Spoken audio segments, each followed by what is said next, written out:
Misy ny politika kosa indray no anizatsika ny fotoana ny fampahalalam-baovao izao alina izao. Ny fametrahana ny rafitra CNR anatanterana ny fampiavana pirenena ihany no lalana ahafahana mandravina ny savorovolo politika eto amin'ny firenena. Io ny fanazavana ny entiny Andriamatoa Tabera Randriamanantsoa. Mitaky ny sinadinika politika ary fametrahana ny rafitra CNR anatanteraka fampiavana pirenena ny CRN. Araka ny fanazavana ny entiny Andriamatoa Tabera Randriamanantsoa dia io no lalana ahafahana mandravina ny savorovolo politika eto amin'ny firenena ary mijery akaiky ny fiainam-pirenena indrindra ny tsy fandriam-pahalemana izay nahazo vahana tato ato.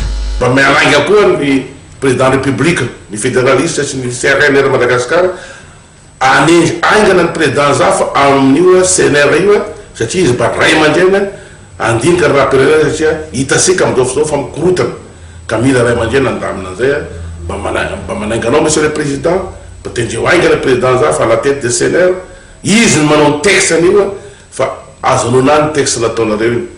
Eto koa zay dia manainga ny président de la république alliance aingana ny mpanao politique rehetra andinika raha-pirenena satria hiatrika fivirina lehibe asika ao ny COMESA ao ny OIF sao di tranga zavatra an'izany dia baraka asika mba andinika haingana hiaraka andinika zavatra mitranga eto Madagasikara amin'izao fotoana izao.